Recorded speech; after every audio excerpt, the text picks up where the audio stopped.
안녕하십니까. 모든 사람이 행복하기를 바라는 낭독 채널 행복 낭독입니다. 오늘 함께할 책은 데일 카네기의 인간 관계론 제2장 사람의 호감을 얻는 6가지 방법입니다. 그 중에서 어디나 환영받는 사람이 되는 비결 첫 번째 주제를 함께 읽겠습니다.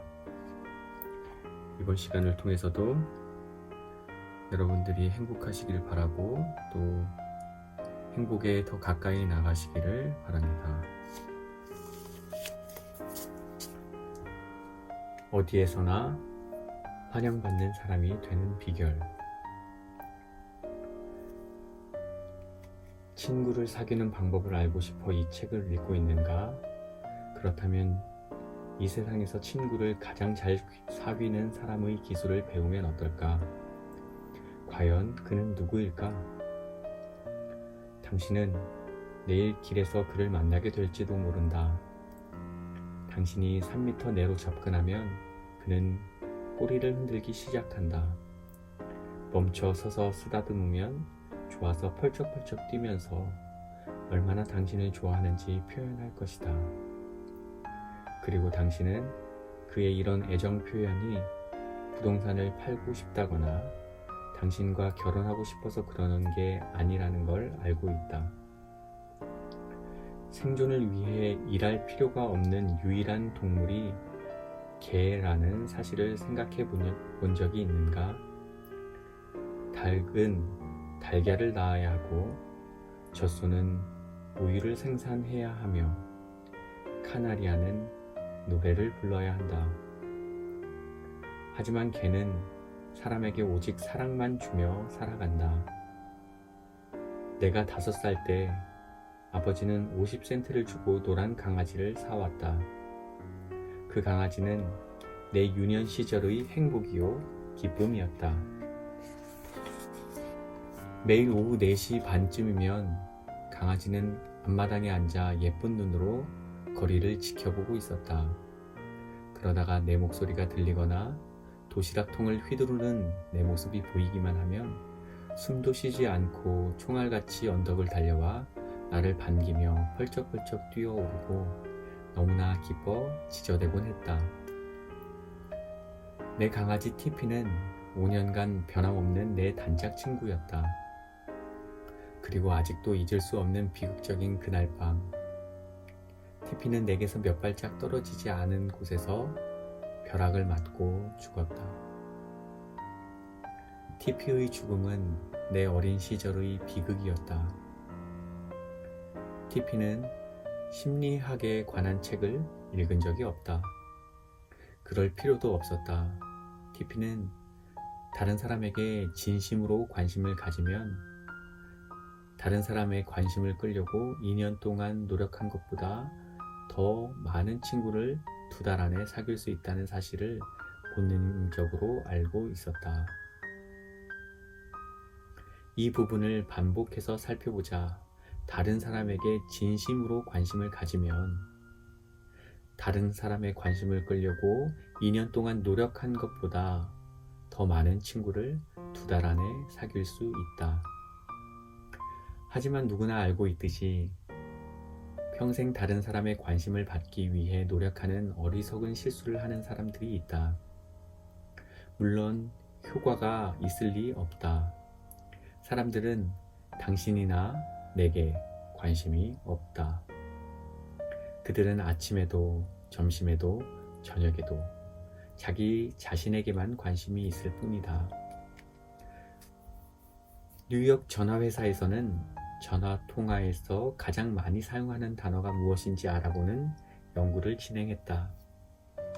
아마 눈치챘겠지만 인칭 명사 나였다. 이 단어는 500건의 통화에서 3,900번이나 사용되었다. 나.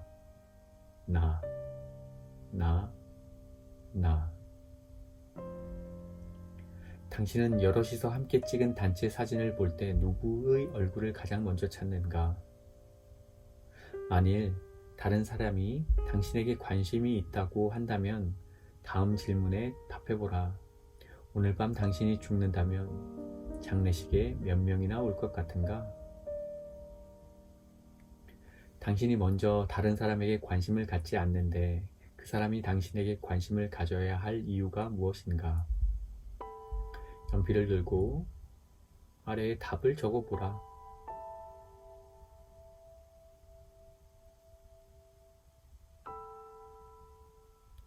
다른 사람의 관심을 받기 위해 깊은 인상을 남길 생각만 한다면 절대 진정한 친구를 사귈 수 없을 것이다. 진정한 친구는 그런 식으로 생기지 않는다. 나폴레옹은 그런 식으로 다른 사람의 관심을 얻으려고 했다. 눈을 감기 전 그는 황후 조세핀에게 이렇게 말했다. 조세핀, 나는 이 세상 그 누구보다도 운이 좋은 사람이었다고 생각하오. 하지만 지금 이 순간 세상에서 내가 믿을 수 있는 사람은 당신밖에 없소. 그런데 역사학자들은 나폴레옹이 조세핀을 믿었는지에 대해서도 의문을 가지고 있다. 유명한 오스트리아의 심리학자 알프레드 아들러는 우리에게 인생은 무엇인가 라는 책에서 이렇게 말했다. 다른 사람에게 관심이 없는 사람이야말로 인생에서 가장 큰 어려움을 겪고 다른 사람들에게 가장 큰 상처를 주는 사람이다. 인간이 겪는 모든 실패는 이런 유행의 사람들로부터 발생한다. 다른 심리학 전문 서적 수십 권을 통틀어도 이보다 더 중요한 말을 발견하기는 쉽지 않다. 아들러의 문장은 너무도 심오한 의미를 가지고 있기 때문에 다시 한번 반복하려 한다. 다른 사람에게 관심이 없는 사람이야말로 인생에서 가장 큰 어려움을 겪고 다른 사람들에게 가장 큰 상처를 주는 사람이다.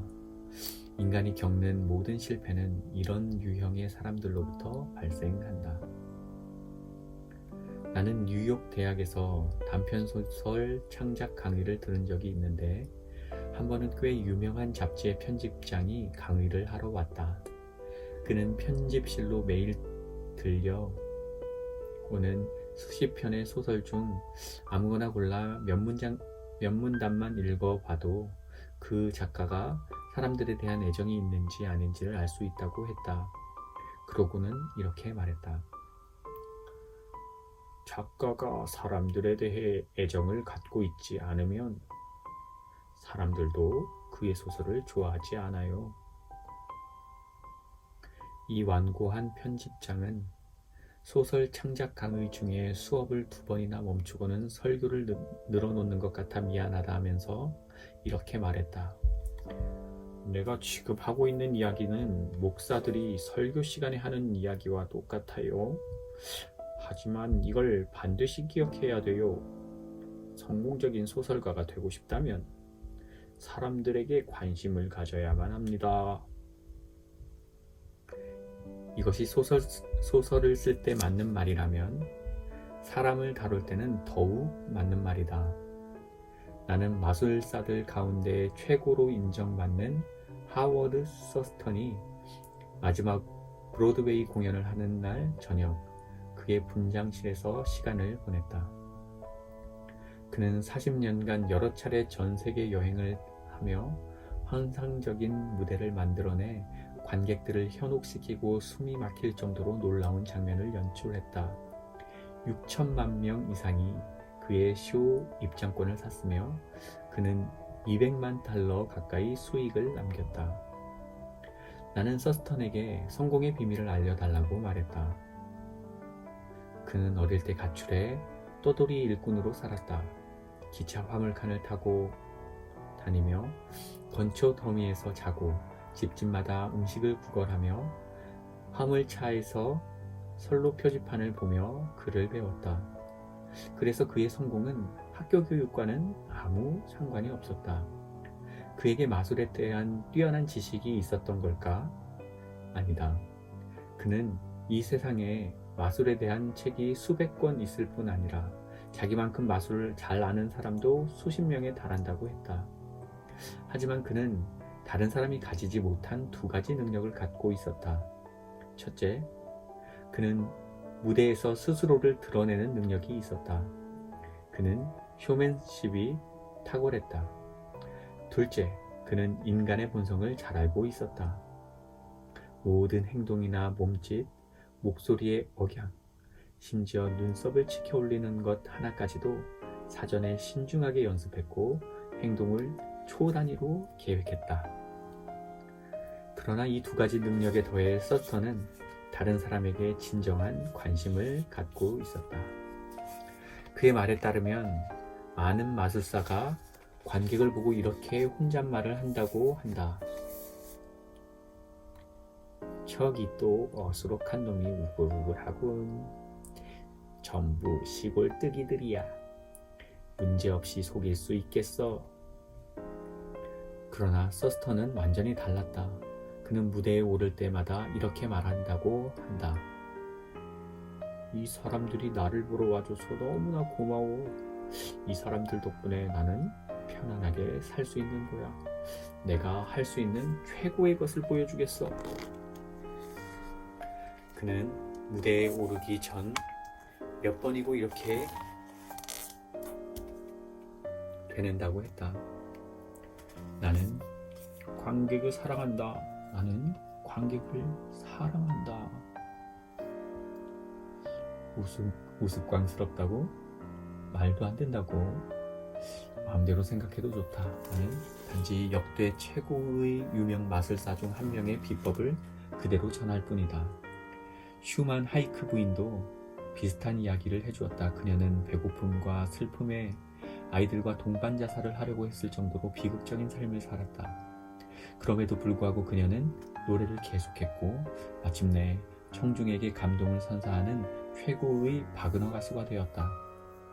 그녀 또한 자신에게 성공의 비결이 있다면 그 비결은 사람들에 대한 깊은 관심이라고 말했다. 시어도 루스벨트의 놀라운 인기 비결 중 하나도 마찬가지였다. 심지어 하인들도 그를 사랑했다. 루스벨트의 집사였던 제임스 E. 아모스는 언제 어디서나 영웅 시어도 루스벨트라는 책에서 다음과 같은 일화를 들려주고 있다. 제 아내는 대통령에게 매출하기에 대해 여쭤본 적이 있습니다. 대통령은 매출하기를 한 번도 보지 못한 제 아내에게 자세히 설명해 주셨습니다. 그로부터 시간이 지난 어느 날 우리가 살던 오두막으로 전화가 왔습니다. 아내가 전화를 받았는데 대통령이 직접 전화하셨답니다. 우리 집 창밖에 매출하기가 있으니 내다보면 볼 수 있을 거라고 말해 주셨다는군요. 대통령은 그렇게나 세심하게 관심을 가져주는 분이셨습니다. 우리 오두막을 지나실 때마다 우리가 보이지 않아도 안녕 애니, 안녕 제임스 하며 인사하는 소리가 들리곤 했습니다. 지날 때마다 이렇게 친근하게 인사를 건네시는 겁니다. 어찌 고용인들이 이런 사람을 좋아하지 않을 수 있을까? 어떤 사람이 그를 좋아하지 않을 수 있겠는가? 루스벨트 하워드 태프트 대통령 재임 시절 백악관에 들렸는데 때마침 대통령 부부가 자리에 없었다. 그는 예전에 자기를 모시던 백악관 고용인 모두에게 심지어 설거지를 하는 하녀에게도 이름을 부르며 인사했다. 평범한 시민들에 대한 그의 정직한 사랑이 드러나는 대목이다. 루스벨트 대통령과 하워드 대통령의 군사보좌관이었던 아치버드는 당시의 일을 다음과 같이 기록했다. 루스벨트 전 대통령은 주방 하녀인 앨리스를 보고 아직도 옥수수빵을 만드느냐고 물었다. 앨리스는 하인들을 위해서라면 가끔 만들지만 모시는 분들은 드시지 않는다고 대답했다. 루스벨트는 굵은 목소리로 이런 것들이 형편없군. 다음에 대통령을 만나면 직접 말해줘야겠어 라고 했다. 앨리스는 옥수수빵 한 조각을 대접했고 그는 빵을 먹으며 사무실로 걸어가던 도중 정원사와 일꾼들에게도 인사를 건넸다. 루스벨트는 재임 기간에 그랬던 것처럼 그들의 이름을 불러주었다. 백악관에서 40년간 수석 안내인으로 근무한 아이크 후보는 눈물을 글썽이며 말했다. 최근 2년 동안에 유일하게 행복한 나날이었습니다. 100달러를 준다고 해도 그날과 바꿀 사람은 아무도 없을 것입니다. 찰스 W. 엘리엇 박사를 역사상 가장 성공한 대학 총장으로 만든 것도 다른 사람의 문제에 대한 깊은 관심이었다. 그는 남북전쟁이 끝난 지 4년째 되던 1869년부터 제1차 세계대전이 일어나기 5년 전인 1909년까지 하버드대 총장을 지냈다. 그가 어떤 방식을 사용했는지 예를 한번 살펴보자. 언젠가 L.R.G. 크랜던이란 신입생이 학자금 50달러를 대출받기 위해 총장실을 찾아온 적이 있었다. 대출은 승인되었다. 크랜던의 말을 전하면 다음과 같다. 저는 진심으로 감사하다는 말씀을 드리고 나서 일어서려 했습니다.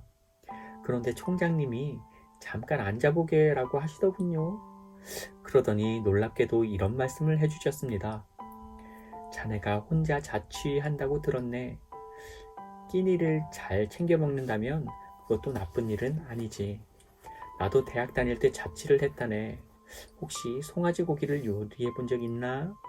충분히 숙성된 고기를 사다가 제대로 요리하면 최고의 요리가 될 거야. 하나도 버릴 게 없거든. 내가 하던 방법을 가르쳐 주지. 그러더니 총장님은 고기를 잘 골라야 한다.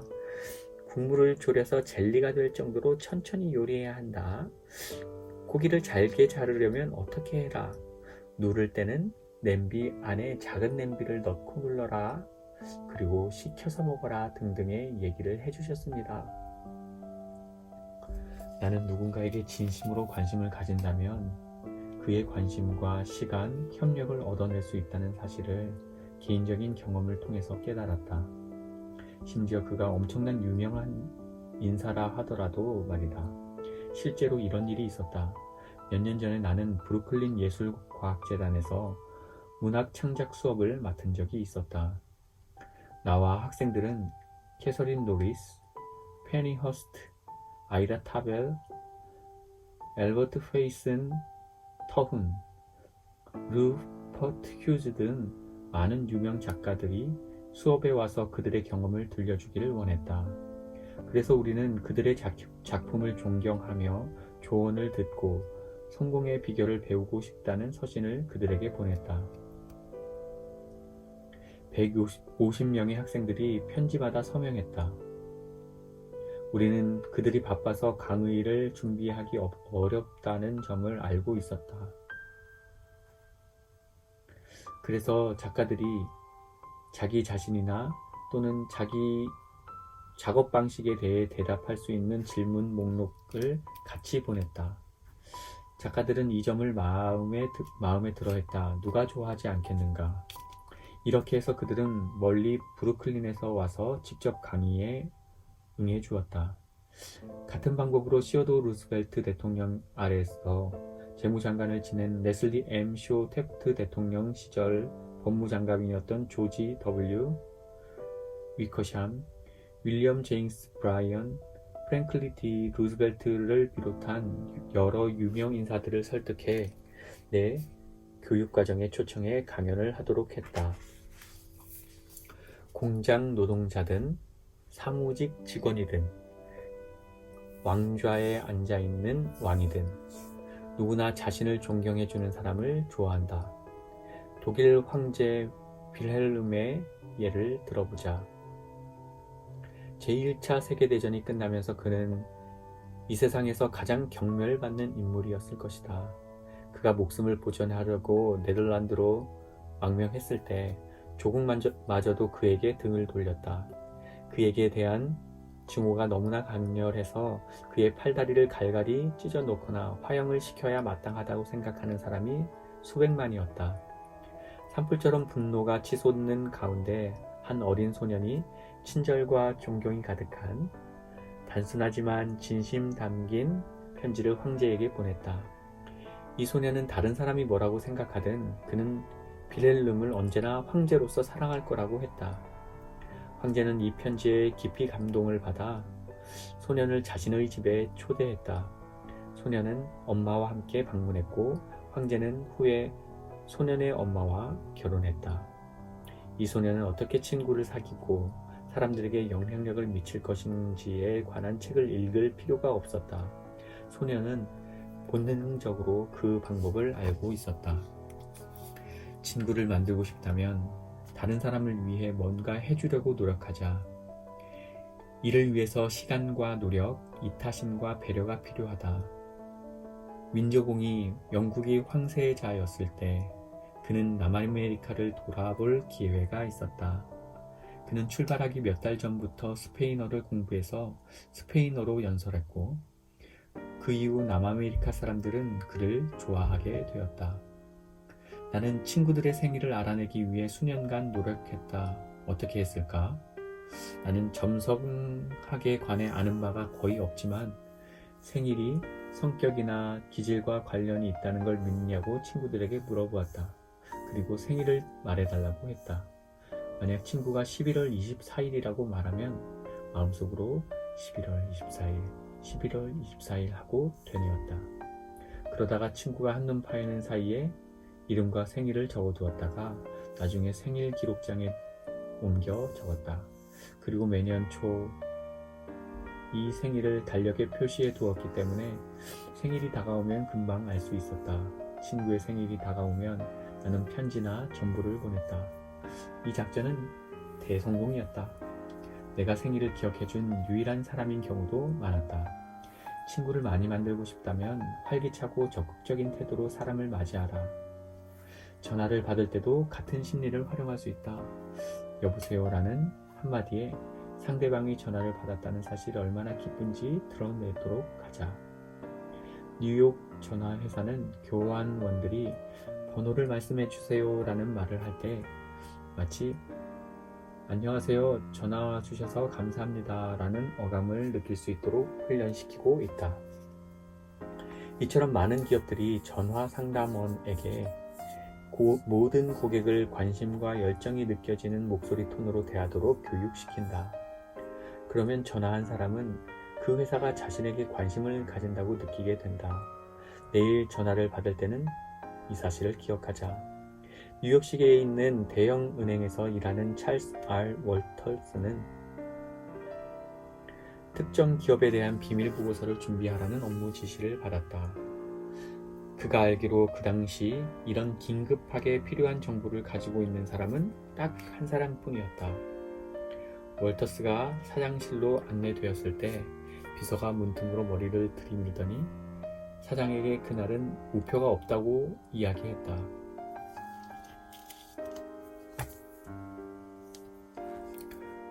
12살 된 아들을 위해서 우표를 보고 있습니다.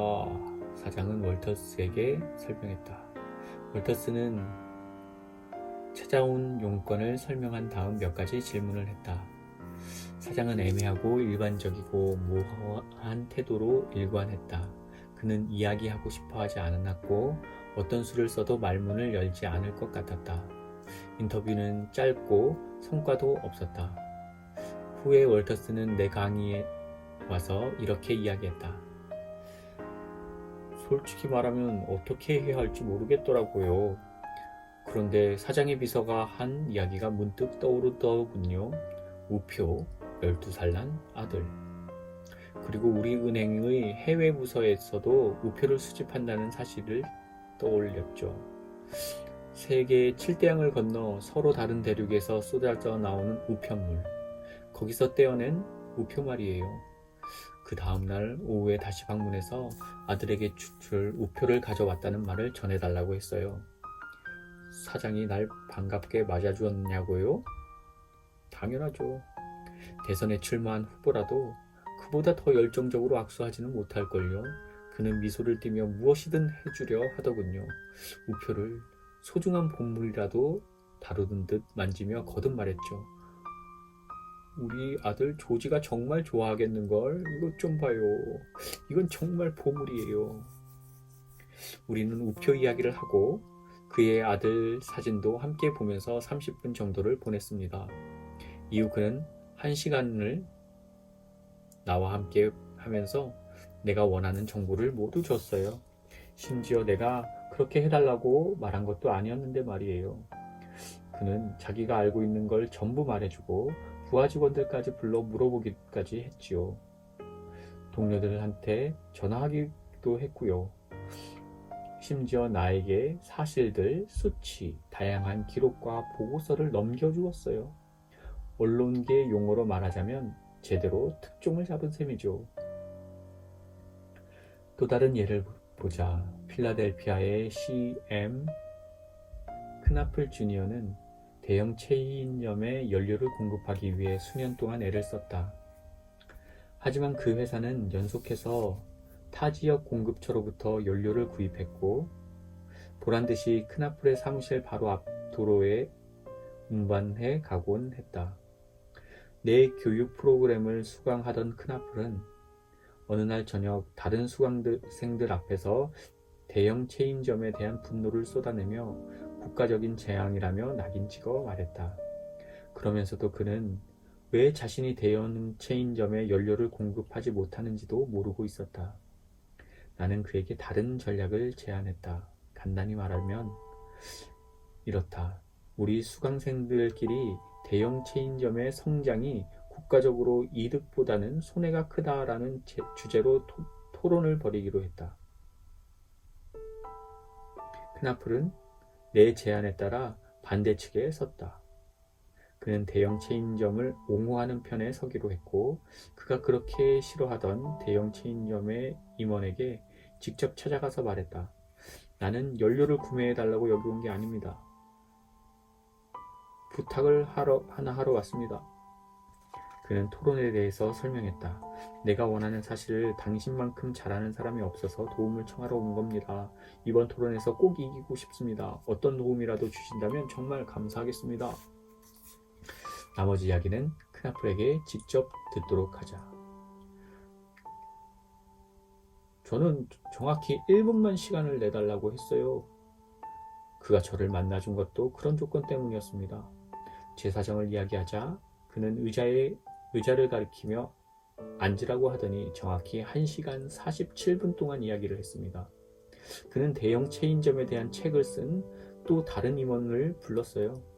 또 전국 대형 체인점 협회에 연락해서 이 주제에 대한 토론 기록을 저에게 보내달라고 했습니다. 그는 체인점이 사람들에게 진정한 서비스를 제공한다고 생각하고 있었어요. 자신이 수백 개의 지역사회에 기여하고 있다는 걸 자랑스러워했고요. 이 이야기를 하는 동안 그의 눈은 반짝였고 고백하건대 제가 전혀 생각해보지 못한 부분에 대해 알게 해주었습니다. 그는 제 정신과 태도를 완전히 바꾸어 놓았죠. 제가 자리에서 일어설 때쯤 그는 문까지 배웅하면서 제 어깨에 손을 올리더니 토론을 잘 마치면 다시 찾아와 잘 지냈는지 말해달라고 하더군요. 그러고는 마지막으로 이렇게 말했습니다. 나중에 봄이 되면 다시 찾아와요. 연료를 구매하게 될지도 모르겠습니다. 그건 저에게 기적과 같은 일이었습니다. 제가 제안을 하지도 않았는데 그가 먼저 연료를 사고 싶다고 했거든요. 지난 10년 동안 나와 내 상품에 대해 그가 관심을 갖게 하려고 노력했던들 2시간 동안 그가 가진 문제에 진심으로 관심을 보인 것보다 더 큰 진전을 이끌어낼 수는 없었을 겁니다. 크나플은 새로운 진실을 발견한 것이 아니다. 오래전, 즉 예수가 태어나기 100여 년 전에 유명한 고대 로마의 시인 푸블리우스 시스루스는 이렇게 말했다. 우리는 다른 사람이 우리에게 관심을 가질 때 그들에게 관심을 가지게 된다. 그러므로 다른 사람들의 호감을 사고 싶다면 다음과 같이 해보라. 사람들의 호감을 얻는 방법 1. 다른 사람들에게 진정으로 관심을 가져라. 다른 사람에게 더 관심을 받고 싶고 인간관계에서 더 뛰어난 기술을 갖고 싶다면 헨리 C. 링크 박사의 책 종교로의 귀환을 읽어보라. 제목에 겁먹지 마라. 이 책은 그저 그런 종교서적이 아니다. 링크 박사는 성격에 문제가 있는 3,000명 이상의 사람들과 상담을 해온 아주 유명한 심리학자다. 박사는 책 제목을 성격을 개선하는 방법이라고 해도 좋았을 것이라고 내게 말했다. 주제가 그렇기 때문이다. 이 책은 흥미로우면서도 깨우침을 준다. 이 책을 읽고 그의 제안대로 한다면 당신이 사람을 다루는 기술은 틀림없이 나아질 것이다. 네, 오늘은 데일 카네기의 인간관계론 2장 사람의 호감을 얻는 6가지 방법 중 첫 번째 방법을 읽었습니다. 다른 사람들에게 진정으로 관심을 가지는 것. 이것이 우리가 사람을 얻고 우리가 원하는 것을 얻을 수 있는 소중한 진리라고 이야기합니다. 네, 오늘 이 시간까지 또 함께 한 이 글들이 여러분과 제게 또 아주 유익한 시간이 되었기를 바랍니다. 함께 해주신 여러분 감사합니다.